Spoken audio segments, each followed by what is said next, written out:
Bienvenidas, bienvenidos a su podcast de Psicología Criminal y Forense. Mi nombre es Aurelio Coronado.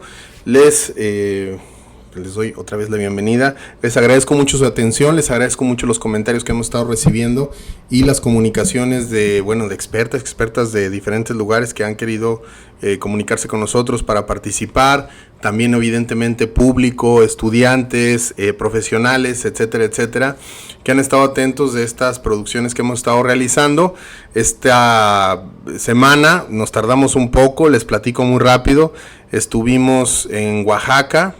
Primero estuvimos en Chiapas, en la Facultad Libre de Derecho de Chiapas, una universidad que se encuentra en Tuxtla Gutiérrez, impartiendo un módulo de Psicología y Violencia de Género dentro de la maestría de Psicología Jurídica. Un saludo a todos y todas las estudiantes que estuvieron con nosotros este fin de semana. Fue una jornada larga, pero estudiantes muy entusiastas, mucho trabajo. Y estuvimos compartiendo con ellos y la verdad es que fue un gusto estar por allá en Chiapas. Después de ahí nos fuimos a Oaxaca y estuvimos toda la semana trabajando en un caso que nos invitaron para participar como investigadores forenses. Trabajamos en equipos de psicólogo forense, criminalista, y hacemos investigación de campo, entrevistas, y estuvimos trabajando ahí toda la semana en un caso que está por allá, que próximamente estaremos de regreso para testificar, estar ahí como testigos expertos. Hemos estado muy ocupados, mucho viaje, y por eso es que esta semana se sube tarde el podcast, pero creo que les va a ser muy interesante. Esta semana tenemos invitado muy especial, el Dr. Brent Turby. Para quien no conozca, el Dr. Brent Turby es el autor más importante, más influyente en Estados Unidos, Latinoamérica, y en el mundo con respecto al análisis de la evidencia conductual, a la perfilación criminal. Este es un autor bastante reconocido académicamente, pero que tiene una peculiaridad que a mí me parece muy importante resaltar. No solamente es académicamente relevante, ustedes se pueden meter y revisar sus obras y ver la cantidad de citaciones que tiene su trabajo, qué tan influyente ha sido, por ejemplo, como en países, evidentemente en Estados Unidos, en Europa, en Escocia, en Corea, donde también se lee bastante, en Australia, pero también, por ejemplo, en Latinoamérica, no solamente su influencia académica, sino el trabajo que ha hecho como testigo experto. Alguna vez hacíamos el conteo, estábamos en Navojoa, estábamos en Sonora, y estaba haciendo un conteo de la cantidad de casos que había tenido con agresores seriales, ¿no? Estábamos viendo, estaba cerca de los, creo que recuerdo el conteo, cerca de los 30 casos que había tenido, en donde había participado de alguna forma como investigador forense. Ya evidentemente en algunos había participado como testigo experto, participando en la corte, y en otros había generado un reporte, y estos reportes son en su mayoría públicos y los pone en sus libros de texto. Esto creo que es muy importante hacer notar todo este contexto, porque estamos hablando de una voz autorizada, porque en el área de la perfilación criminal, para todos los que me están escuchando, todas aquellas que saben sobre el tema, hay muchísima charlatanería, charlatanería, pero también mucha exageración. A veces ni siquiera llegan a charlatanería en una cuestión como necesariamente de engañar, sino simplemente ignorancia al respecto a qué se refiere perfilación criminal, porque suena tan sexy de verdad el nombre, porque lo han utilizado tanto desde los años 90, la televisión, el cine, y ahora las series de televisión en línea, que muchos profesionales se quieren identificar con este título y lo hacen sin pensar que realmente es una profesión y es una disciplina científica que tiene una aplicación laboral y forense. Entonces el Dr. Brent en esta semana nos habla acerca de la serie Mindhunter, que yo al final les daré mi punto de vista con respecto a la serie de la primera temporada y algunas teorías que yo tengo con respecto a esta serie. Pero primero quisiera que escucháramos al Dr. Brent acerca de la realidad de esta serie, los verdaderos Mindhunter, a qué se refiere, por qué, revisar la historia, qué es científico, qué no lo es, y en concreto, spoiler alert, el FBI no es una institución de investigación científica, y eso nos sucede en muchos ámbitos en Latinoamérica. Pensamos en fuerzas de seguridad, en fuerzas de procuración de justicia, como si pudieran generar ciencia, No quiere decir que no puedan participar, no quiere decir que no puedan financiar, no quiere decir que no puedan, digamos, de alguna manera aportar. Pero los que estamos del otro lado, que tenemos educación científica, como tú que me escuchas, pues sabemos que de hecho un poco así no funciona la academia. Entonces es muy interesante escuchar al Dr. Brent. Si tú hablas en inglés, te recomiendo abrir el link que acompaña este video. Ahí podrás encontrar la versión completa sin mi traducción pues sesgada, horrible, que es más bien una interpretación de lo que nos comenta el Dr. Brent acerca de la serie Mindhunter. Si no, puedes escuchar la versión que creo pues te puede ser útil mínimo para darte una idea de lo que nos estuvo platicando. Vamos a escuchar al doctor, regreso para hablarles un poco yo de la serie Mindhunter y pues para despedirnos les mando un abrazo. Escuchemos al doctor Brent Turby, que nos graba desde Sitka, Alaska. Hola, ¿qué tal? Mi nombre es Brent Turby y me han pedido que hable acerca de la serie Mindhunter que se acaba de estrenar en Netflix. Vi la primera temporada y de hecho me parece bastante buena. Si tú la estás viendo por puro entretenimiento, me parece perfecto, no hay nada que decir. Pero sí tendríamos que decir que de hecho la serie es bastante inexacta en muchas de las cosas, acerca sobre todo de la relación de la perfilación con el FBI y sus capacidades. Algo que tendríamos que empezar diciendo es que el FBI no es ni por mucho de los primeros que empezaron a hablar acerca de asesinos consecutivos, seriales.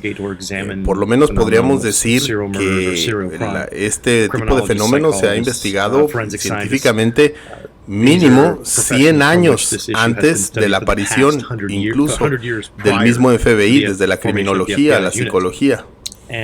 Incluso podríamos decir que la perfilación criminal tiene cientos de años de existencia en cuanto a lógica de investigación, mucho antes de la aparición de esta unidad de análisis de la conducta del FBI.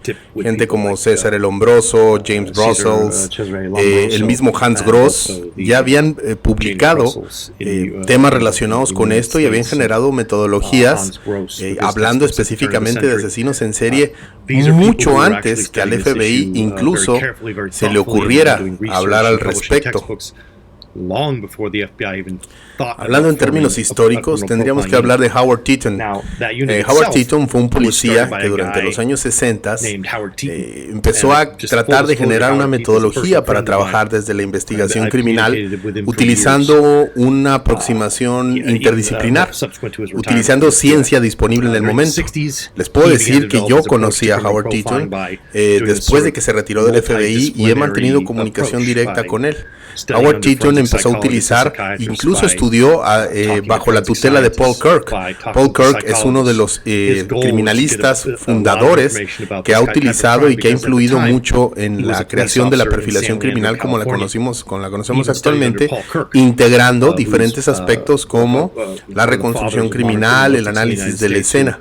Esto sucedió en los años 60 cuando Howard Teaton era solamente un policía y ya después en los años 60 trabajó dentro del FBI. Este aspecto de Howard Teaton pasando de la policía a agente del FBI, en donde realmente lo que hizo él fue agruparse, conocer a varios expertos en el tema. Él básicamente un autodidacta recogiendo toda esta información e irla integrando en una metodología que él empezó a enseñar dentro del FBI en la academia misma de esta institución.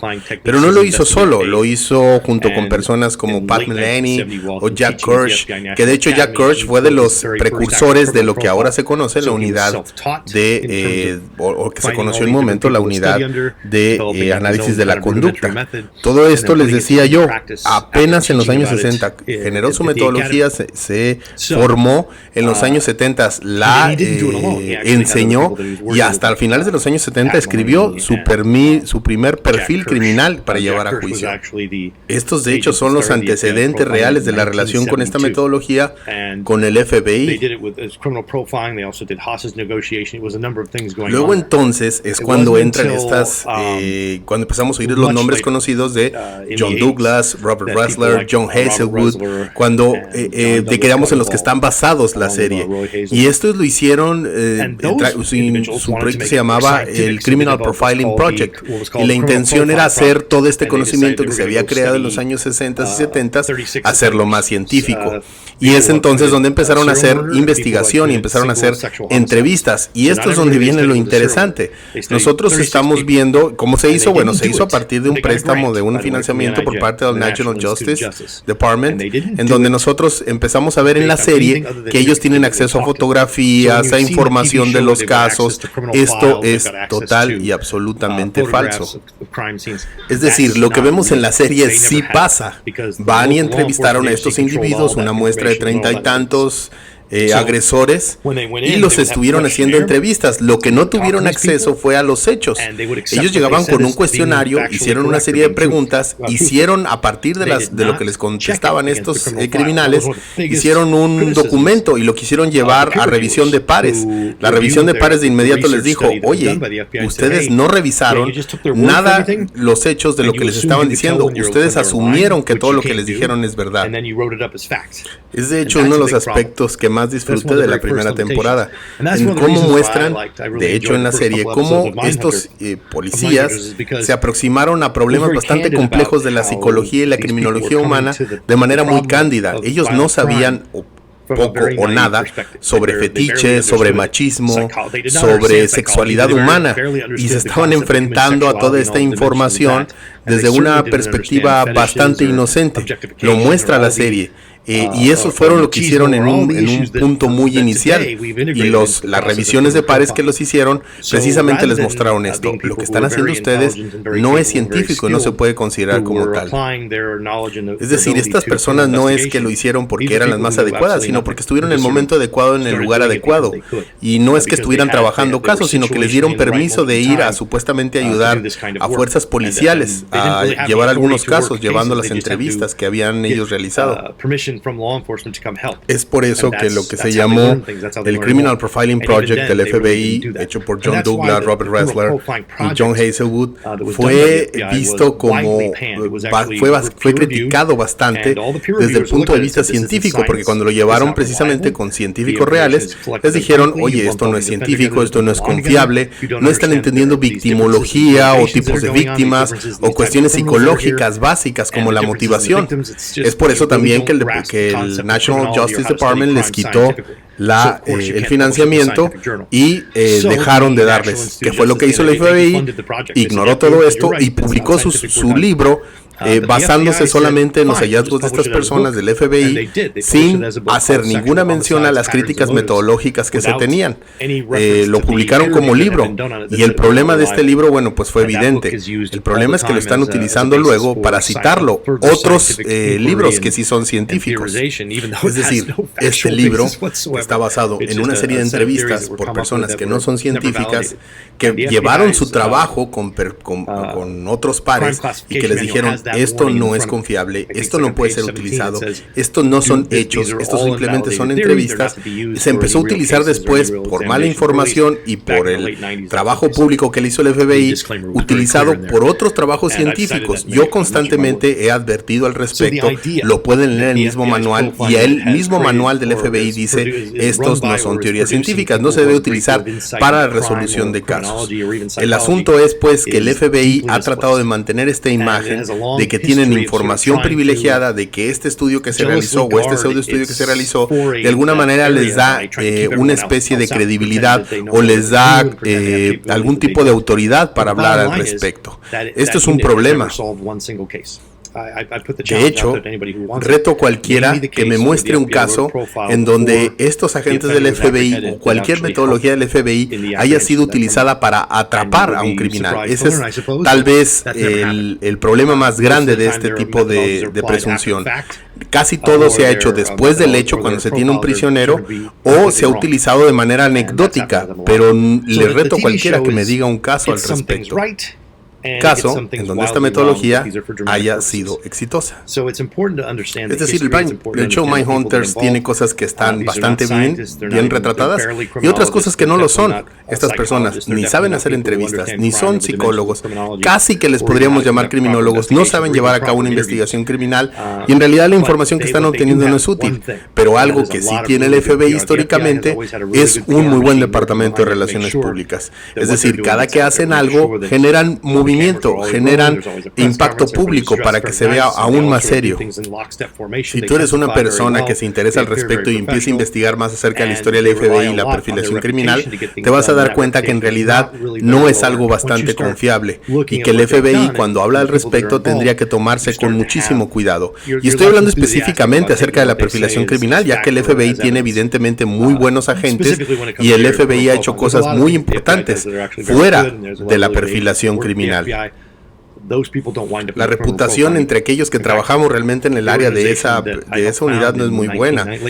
Yo ayudé a fundar la Academia Internacional de Criminólogos Forenses y la Academia de Perfilación Criminal en los años 90 y decía uno de los miembros fundadores, que es exagente del FBI, que precisamente a esa unidad se le llamaba la unidad de los desadaptados, porque ahí es donde mandaban a las personas que no podían utilizar armas porque tenían problemas, ya sea que habían sido agresores familiares o que con su familia, o porque tenían problemas de salud mental. Y precisamente este es el problema de la unidad de perfilación criminal del FBI, que es básicamente un ardid publicitario. Hay muchas publicaciones que hablan de lo que les he estado comentando, pero yo les recomiendo tal vez para empezar un libro, un texto llamado Into the Minds of Madmen, dentro de la mente de los, digamos, de los locos o de los psicópatas, de un autor llamado John Nevy, ya que él tuvo acceso sin precedentes a entrevistas con estas personas, donde se abrieron bastante y fueron bastante transparentes con respecto a todo lo que sucedió. Revisen ese texto y se van a dar cuenta de todos los celos, los egos, la política, todas las relaciones públicas alrededor de lo que empezó a suceder, ya que el FBI vio en esto un elemento para poder generarse publicidad alrededor de algo que se volvió pues bastante popular. Es bastante interesante este texto porque es un testamento a cómo la publicidad a veces es más fuerte que la realidad. Es muy triste pensar que de hecho tuvieron una oportunidad muy grande el FBI de invertir dinero y hacer mejor las cosas, pero al final se convirtió en todo esto. El libro, la serie me parece es muy buena. Me parece que es muy buena y de hecho yo la recomendaría. La serie no está basada en la realidad, sino como en una especie de realidad alternativa. Espero que de veras mis comentarios les hayan sido útiles y espero más adelante seguir hablándoles al respecto. Bueno, pues este fue el Dr. Brent Turby hablándonos acerca de la serie Mindhunter. Yo creo que fue bastante concreto, bastante pues puso o categorizó, como suele ser el doctor, bastante bien los problemas asociados al entretenimiento. Miren, a mí la serie Mindhunter me gusta muchísimo. Y me gusta muchísimo porque viene de la tradición del trabajo de David Fincher. Yo soy un fan del trabajo de David Fincher. Para quienes no lo conozcan, bueno, pues él hizo Seven, que es una película, que en los años 90 marcó incluso la forma de hacer estas famosas películas de asesinos en serie, con Morgan Freeman, Brad Pitt, Kevin Spacey, y bueno, generó pero tendríamos que entender de qué va Seven. Algún día haremos un podcast sobre películas de asesinos en serie, como un poco que estamos trabajando, de hecho, en un texto, les comento, les adelanto, donde vamos a sacar una serie, es un libro para todo público, donde vamos a hablar de estos retratos, dibujos que se hacen de la violencia en los medios de comunicación con respecto a la investigación criminal y forense, y tratar de desmenuzarlos, cuáles son sus implicaciones, pero sobre todo mostrar la realidad y qué es lo que luego invisibilizan este tipo de retratos, ¿no?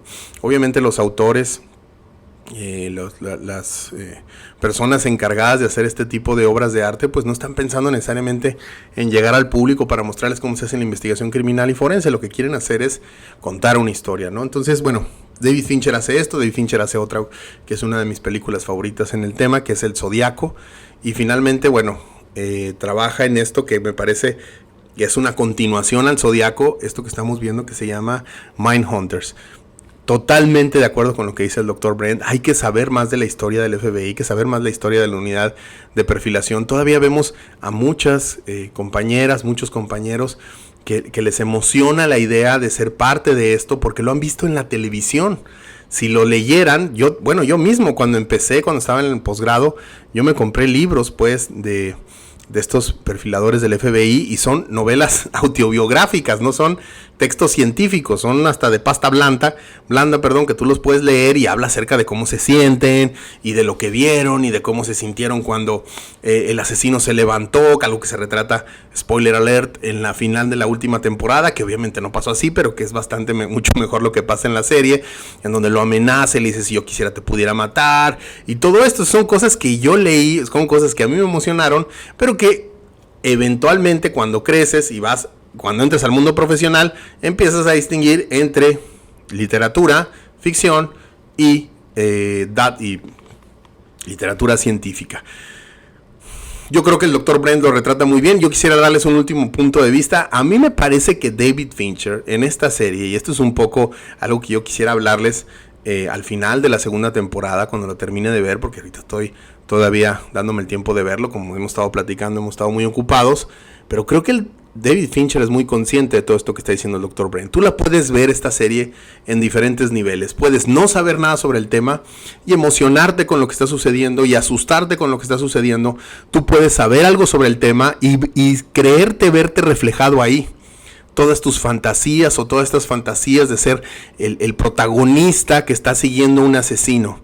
Pero también creo que si ves más a detalle la serie, hay escenas que te van dando otra historia, que te van mostrando una época donde había un evidente sexismo, un evidente racismo y una evidente ignorancia con respecto a cómo la ciencia de verdad explica los fenómenos de la violencia. Mindhunters tiene de repente un aroma a Chernobyl. Si tú ves Chernobyl, están hablando de la actualidad, están hablando de la posverdad. Están hablando de la idea de cómo las personas nos dejamos ir por nuestra intuición y empezamos a dejar de ver los datos. John Douglas es muy famoso por haber dicho, uno de los protagonistas de la serie, ¿no? Que tiene otro nombre dentro de la serie, pero él básicamente decía: yo no leo investigación científica porque puede interferir con mi intuición. ¿Por qué David Fincher regresa al género? ¿Por qué regresa a mostrarnos esta época? ¿Y por qué parece mostrarnos una vez esta historia que nos fascina tanto de los asesinos en serie? ¿Por qué nos vuelve a hablar acerca de la violencia, los fetiches y la sexualidad? ¿Por qué es relevante otra vez más en el 2018? En mediados de los 90s era relevante por el género. Bueno, había ahí como toda una cuestión sombría, oscura, que ojalá hablemos en otro podcast. Pero ahora que regresa David Fincher y nos empieza a hablar de esto, a mí me parece que nos está diciendo otras cosas. Pero simplemente una hipótesis, déjenme la termino de ver. A mí la primera temporada me dio muchísima información. Hay una escena que me gusta mucho de Mindhunters, en donde la novia le está hablando de la teoría del etiquetado, The Labeling Theory, que es una teoría que si tú estás en el área seguramente conoces. Y la gente del FBI, el que crea la unidad, le dice: bueno, pues ¿de qué estás hablando? Y él le dice: estás trabajando con violencia y con criminales y no sabes qué es la Labeling Theory, no sabes qué es la teoría del etiquetado. Y hay otros momentos en donde ella está hablando y le está dando información importante y él está siguiendo su instinto. Y por ejemplo la doctora, ¿no? La doctora, creo que es socióloga, que les viene a ayudar. Si tú te empiezas es un poco como Skyler de Breaking Bad, en donde como ella está interfiriendo en el instinto de esta persona porque va a resolver casos. No necesariamente, creo que está jugando con nosotros, está jugando con lo que deseamos ver, está jugando con el medio, la forma de contar, y nos está regresando a una época que se está añorando, que estamos añorando, como esta idea de nosotros siendo los protagonistas de estos hechos violentos. y creo que nos está dando, elementos muy sutiles que ya hablaremos en otro podcast que vamos a estar, para los que les interese, recuerden, unos últimos anuncios, estaremos en la Ciudad de México el 19, 20, 21 de septiembre con el Diplomado Internacional de Certificación en Protocolo de Estambul, Investigación Forense y Protocolo de Evaluación Psicológica Forense de Tortura. Voy a dejar el link para la inscripción, pueden tomarlo a distancia con clases que se transmitirán en vivo y quedarán grabadas para todos los que nos han estado preguntando de toda Latinoamérica, y para los que estén cerca de la Ciudad de México vamos a tener espacio para ustedes. Saludos al grupo de personas que ya está inscrita por allá en Campeche, que nos van a ver a distancia algunos y algunos van a visitar en México. Estaremos en ese diplomado. También anuncio, estaremos haciendo un seminario, estamos trabajando con, ya que lo concretemos les digo, pero también en la Ciudad de México, un evento con queridos colegas de una institución de mucho prestigio de la Ciudad de México. Estaremos en Colombia en el Congreso Nacional de la Policía Nacional de Colombia, en una invitación que nos hicieron a su Congreso Internacional de Criminología y Victimología, donde estaremos hablando de indicadores de la escena del crimen en casos de feminicidio, y estaremos hablando de una criminología con perspectiva de derechos humanos. Bueno, estaremos dándoles más información de lo que sucede. Para los que estén cerca de Aguascalientes, no se les olvide, en septiembre empezamos el Diplomado Presencial de Psicología Forense y ya estamos empezando la maestría en línea de Psicología Forense para México y toda Latinoamérica. También les dejo el link en la descripción. Perdonen tantos anuncios, pero pues es nuestra chamba y de verdad les agradecemos la atención. Nos vemos en la siguiente semana con otro tema, dándole seguimiento. Pueden poner sugerencias de temas en los comentarios. Les agradecería mucho qué piensan de la serie, qué piensan de la unidad de perfilación criminal del FBI, qué les han dicho sus maestros si son ustedes estudiantes, qué mitos han ustedes creído y que ahora con el paso de los años ustedes mismos con la literatura han ido cambiando. Otra vez, un abrazo a todos y a todas, nos vemos la siguiente semana. Mi nombre es Aurelio Coronado y este es el podcast de Psicología Criminal y Forense.